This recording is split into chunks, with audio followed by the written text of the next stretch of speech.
What's going on, guys? So if you haven't heard the news yet, well, Nintendo is back at it again, continuing their fight against emulation. And this time, they're going after Yuzu, the Switch emulator. Okay, so first off, I love emulation and I think it is necessary to preserve games from the past. Even if these companies are making mini versions of retro consoles and preloading it with games or adding classic games to their paid online services, we still don't get every game from that console's library. They usually only give us the exclusives and games that sold well from that generation. Now, I don't know about you, but a lot of my favorite games from the past were not the most popular games, and we are not getting any remakes or ports of them. So the way I look at it is that emulation is necessary and needed. But enough about how I feel, and let me give you guys a quick update on what's going on out here in these streets. Okay, so Nintendo is accusing Yuzu of unlawfully bypassing layers of Nintendo Switch encryption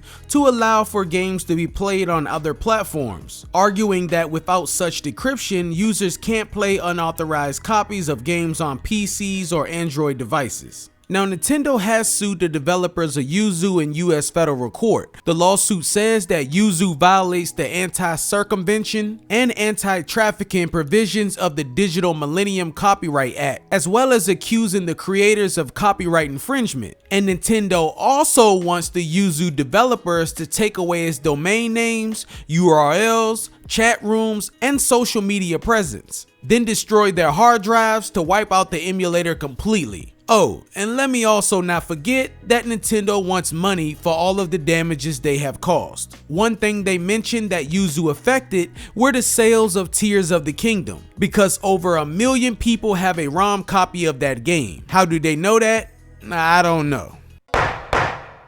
Court is now in session. Nintendo.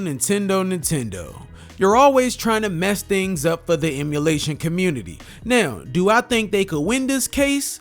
No, and I say that because Yuzu does not include a BIOS. If you want a title key or prod keys, you have to dump them yourself or find a random site that has a download link and pray you're not downloading a virus. Also, Yuzu does not provide ROMs on their site or tell you where to get them. The official site provides a download of the emulator itself, and that's all. And the last time I checked, a emulator is 100% legal, but the ROMs and BIOS files are not.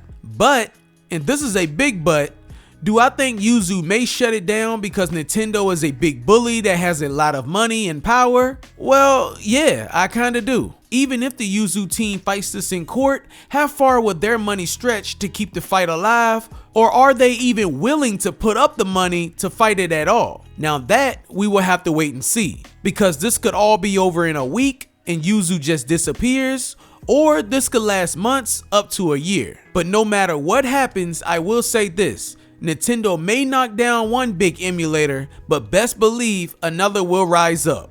Plus we still have Ryujinx for now. So go ahead and get you a backup copy of Yuzu and save it on an external hard drive or SSD, because things could get crazy with this situation. And if you need help setting it up, I have my PC and Android setup guide in the description below. And if you need those additional files for Yuzu, you guys know which ones I'm talking about. I have some helpful videos over on my Patreon, link in the description. Thank you guys for watching, and hopefully I will catch you in the next one. Peace.